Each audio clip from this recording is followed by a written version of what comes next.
అందరికీ నమస్కారం. నేను మీ నల్లూరి నరసింహనాయుడు. గత కొన్ని రోజులుగా వైఎస్ జగన్మోహన్ రెడ్డి గారి వైఖరి చూస్తా ఉంటే ఒక రాజకీయ పార్టీని నడుపుతా ఉన్నాడా లేక ఒక ఉగ్రవాద సంస్థను నడుపుతా ఉన్నాడా అని చెప్పి సందేహం కలుగుతా ఉంది. ఎందుకంటే గన్నవరం తెలుగుదేశం పార్టీ కార్యాలయం మీద దాడి చేసి ఆ కేసులో నుంచి తప్పించుకోవడానికి తెలుగుదేశం పార్టీ ఆఫీసులో పనిచేస్తున్నటువంటి యువకుడిని కిడ్నాప్ చేసి జైల్లో ఉన్నటువంటి వల్లభనేని వంశీని పరామర్శించి ఏమి సందేశం ఇద్దామనుకుంటా ఉన్నాడు.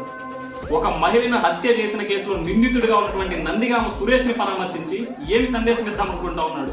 సభ్యత సంస్కారం మర్చిపోయి నోటికొచ్చినట్టు మాట్లాడుతున్నటువంటి కోసాని బోరగడ్డని లాంటి వాళ్ళని ప్రోత్సహించి ఏం సందేశం ఇద్దామనుకుంటా ఉన్నాడు.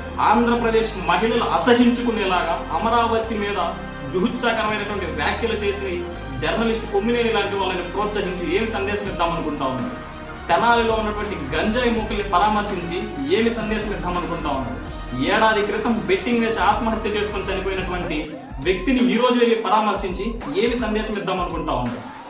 వాళ్ళ పార్టీ కార్యకర్తలు మేము 2029 అధికారంలోకి వస్తే రప్పా రప్పా నరుకుతాం, పండబెట్టి తొక్కుతాం, వాడిని చంపుతాం, వీడిని చంపుతాం అని ప్లకార్డులు ప్రదర్శిస్తుంటే కంట్రోల్ చేయాల్సింది పోయి నరికితే మంచిదే కదా అని చెప్పేసి మాట్లాడుతూ ఉన్నారు.